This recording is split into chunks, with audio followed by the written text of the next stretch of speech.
always amazed that anybody would hand me a microphone. I've never needed one very many times in life. First of all, thanks so much for allowing me to come here and for wanting me to come here and speak to you. I think it's that's so humbling to me to be in front of such an accomplished group of men and women who've done so many things in our community, and business leaders and things like that. It just that means so much to me. I hear Gail talking about starting out, and she was saying she started out when you're young, and here I am, I'm like 3, maybe 4 years from retirement, and I look at some of y'all, and I really know I'm young now. I must be, but Lord, first year I spoke here, I only put 4 of them to sleep here. I hope we can stay under that for today. Maybe I won't run it up to the top of the hour as much, but first of all, the mayor had talked to me, and Chris McCart had called me over the weekend, and they said that basketball won the state this year, and the Dome got condemned. They told me, they said, Coach, please, whatever you do, don't win the state. We won't be able to have Fun Fest next year. If we can't use the stadium, there'll be no way for that. So, we're working through that. But listen, in football, I think we're but I think we're in good hands. I like our team. I like where we're going with this group that we have. Their hard work and dedication has been unbelievable to what we ask of them, and that's just kind of the signature and the trademark of Dobyns Bennett football, in my opinion. And that's the way that I certainly want it for myself, and with me in charge, is that we don't have unfortunately we don't have the talent maybe of some of the teams that we play, so we got to outwork them. I mean, and that's the that's the mindset that many of y'all have had your whole life in doing things. If you can always outwork somebody, and that's what we try to do every day, and to have kids to buy into that is just is just phenomenal to me. Football is one of those things, though. George Will, American author and political guy, pundit, and everything. He said that football combines 2 of the worst things in American life. It is violence punctuated by committee meetings. And but it's true. That's true. That's what that is. Our goal in football is to convince those kids that for 3.5 seconds to try to rip somebody's head off. We want to physically maim another human being, and then we go into a huddle and we have like a meeting about it. Like what you do in the business world. We have a meeting about it, and we okay, well, that was good. Well, yeah, what should we do more now? How should we go? Okay, well, this is the next thing we'll do. And then we go do it again. It's like having meetings all the time in those huddles. We're like that. Most football players are temperamental. That's most football players are temperamental. That's usually 90% temper and 10% mental. So we've got plenty of those. I just always want to take this time first to just say that Kingsport City Schools is such a special place, and I know so many of y'all know that with your kids going through, and I know a whole lot of his kids, and now of course Mr. Childress, I look at his 3 grandkids and I say, well, forget about them. There's also going to be people like them. I had most of them in class or at one time or another. Carson actually has already heard this week, but after having him in class, I know he has no idea what I said on Wednesday, so it's all new to him. But Kingsport City Schools has been so good. My daughter was so prepared for college when she graduated DB. she was probably too much prepared. Spencer could probably seen, but so she got to spend 3.5 years of her life in Knoxville partying because she was so prepared leaving Dobyns Bennett. But now she's gainfully employed and got her life started, and we're so excited about that. My son's a senior this year. He plays for us. We'll see on him. Maybe Kingsport just prepares half of them. I don't know. We'll check on him. No, I think he also is prepared and will be successful. But there's so many people in Kingsport that mentor to young people who just pour themselves into young people to try to help them for the present and for the future. And we're no different than that. Last year we were 7-4. Mr. Cross and all the other former Indians know 7-4.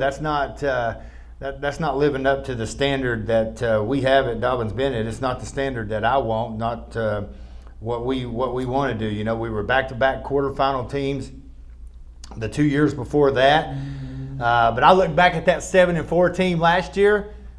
Honestly, it might have been the best job of coaching I think we've done this will be my 5th year in my 4 years previously. We just, like I said, I think we have some talent coming. But if we're just going to be completely honest, we have one player playing Division I football right now, and I dare say, Dobyns Bennett. I don't know if it's happened that way. The starting right guard at Richmond played for us. We have no one else who's playing Division I college football. That just that's just where we are right now in that, as far as that. But that's not an excuse. Excuses are tools for the incompetent. That's just that's a fact, and that's where we are. I hope we can change that. But we're going to outwork them. I guarantee it. We're going to outwork a lot of people, and our kids make sure of that. I've said it all along. When I took this job, I said all along that we're, and I don't rule the kids to death. Some of y'all, like, you would have loved it. I don't have this set of 10, 12 rules or whatever, or give all these kids rules. I really don't. I give them just a few rules and just a few goals. We want to keep it kind of simple for them and things like that.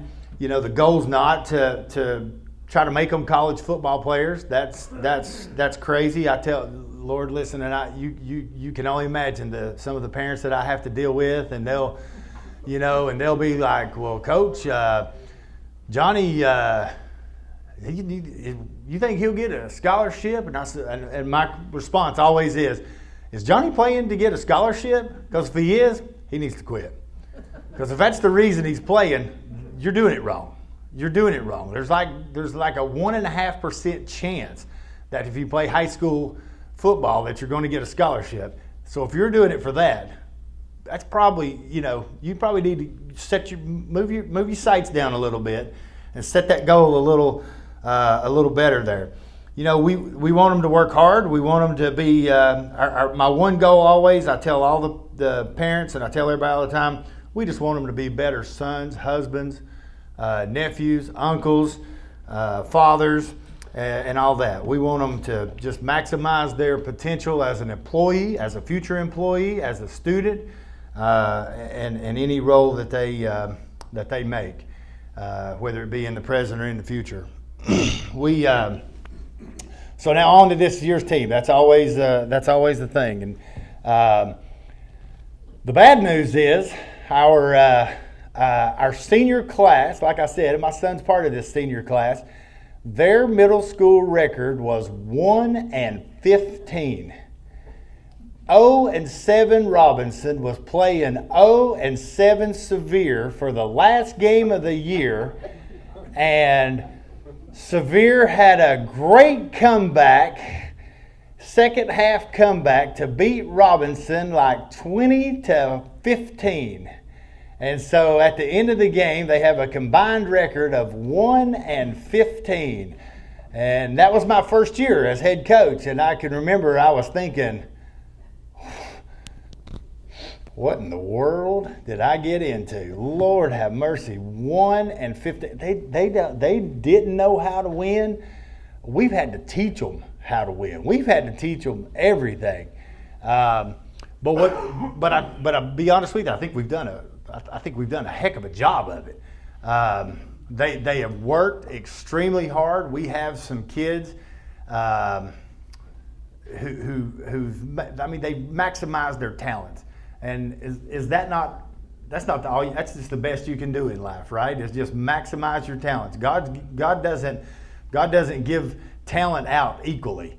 It's not dispersed that way. So you've got to take the talent that you get. You've got to maximize it to the best of your ability. And I think most of our senior class have done that. And that makes me feel so good as a coach and as the leader of the program there. I think we'll win more than one game this year, unlike they did. If we don't, I've enjoyed my time speaking to y'all. It's been fun. If you see me out you won't see me here. You might see me in Food City. Just say hey to me, but I won't be back here.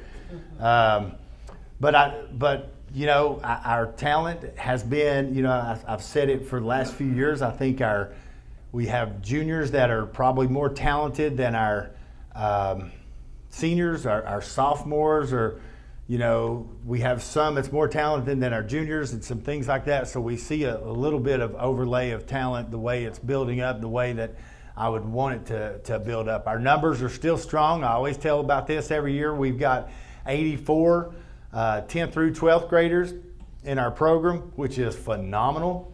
Everybody talks about the declining numbers and things like that. We don't see that.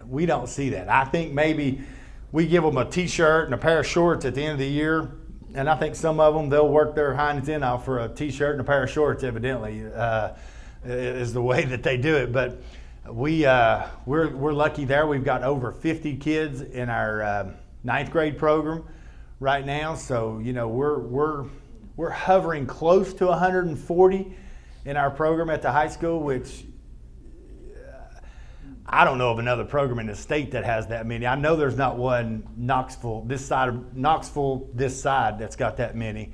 Our 2 middle school programs, we had new coaches at Sevier last year, and those guys have really done a good job of getting in the school and talking to the kids and getting the kids out, getting them excited. I know they had a scrimmage Tuesday. Sevier had a scrimmage against Rogersville Middle, and I think they really, and Rogersville Middle's actually been kind of strong the last couple years, and they really had some success there. And Robinson scrimmaged Churchill on the same day, and they had a lot of success there. So I think there's some good momentum there. And then the city, after many years of pulling and tugging and everything, we've actually got an initiative started with tribe football, and our fall.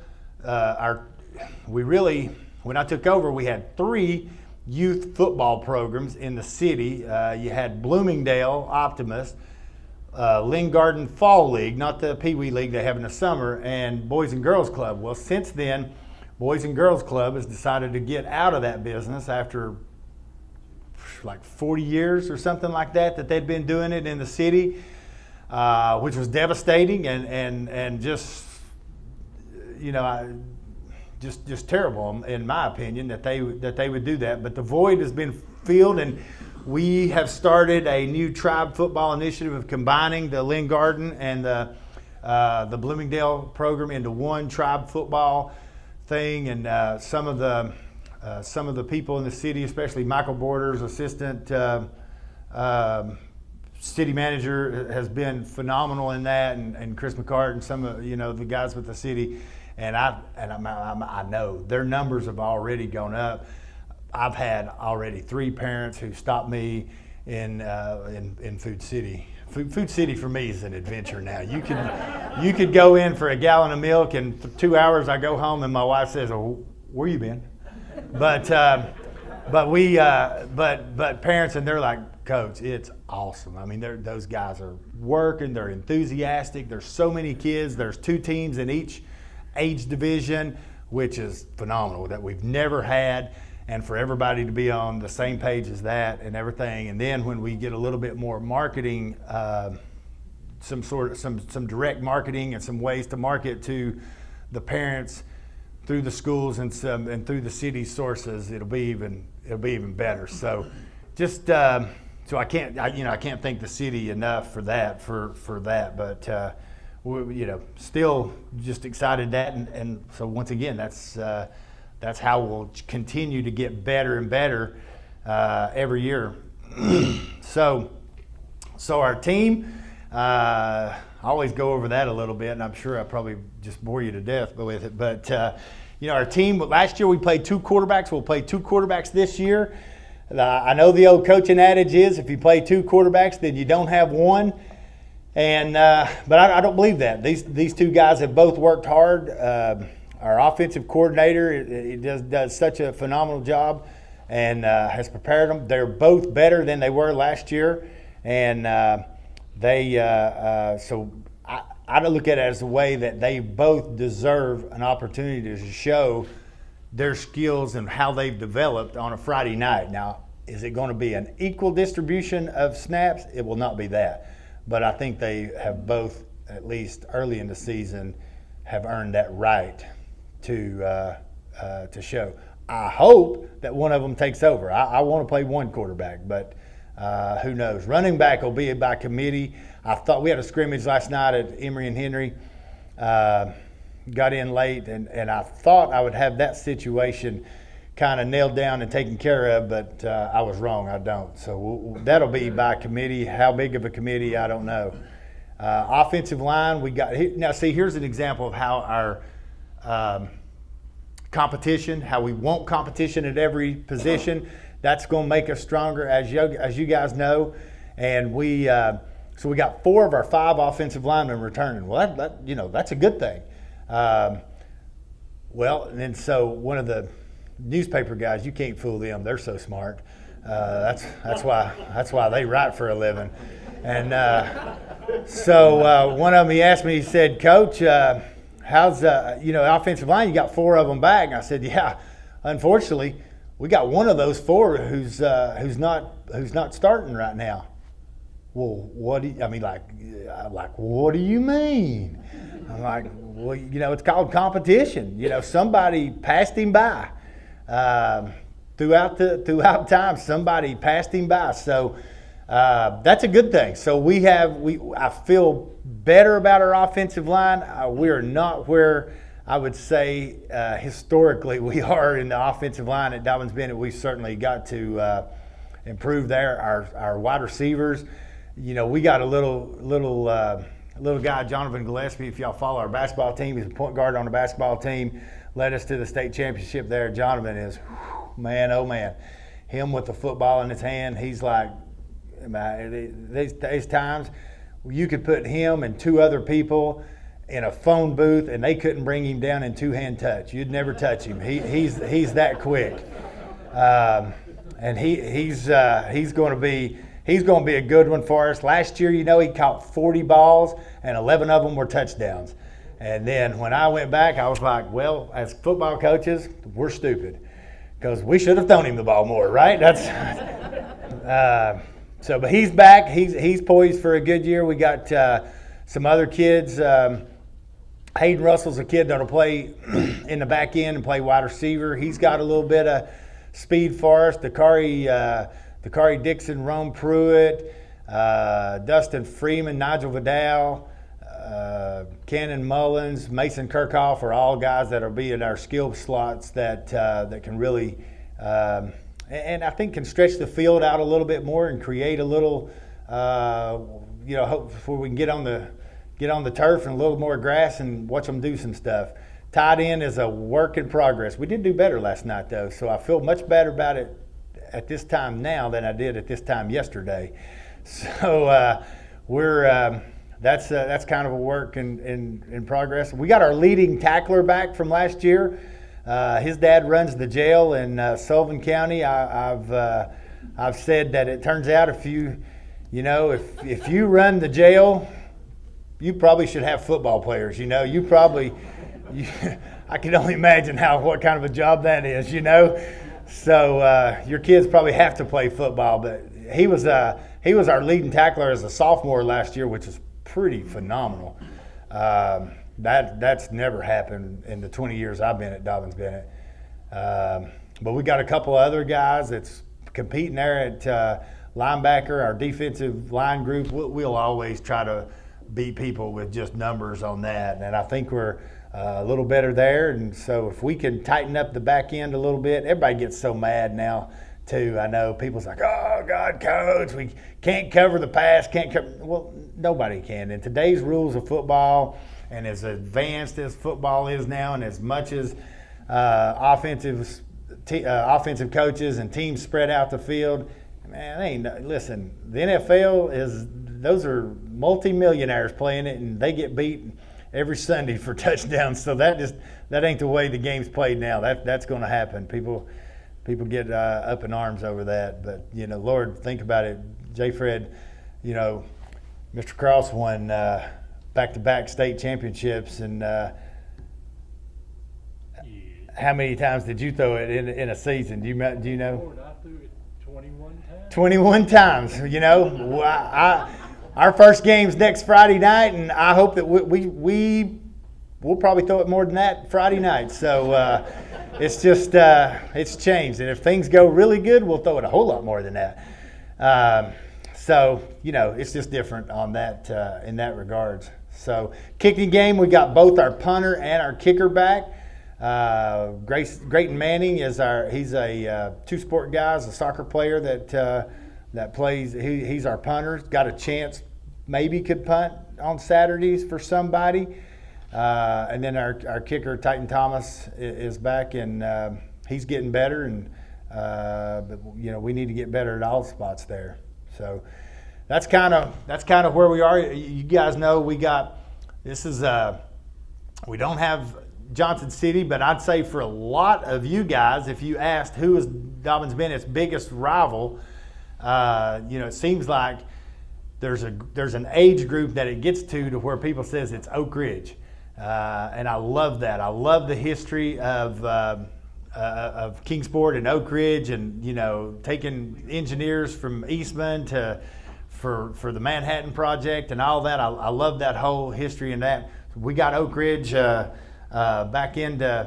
on the schedule this year, so that's if I remember correctly, that's October the 21st. I know it is October the 21st that we have them in the stadium. So it's always good to have them. Greenville, traditional rivals, back.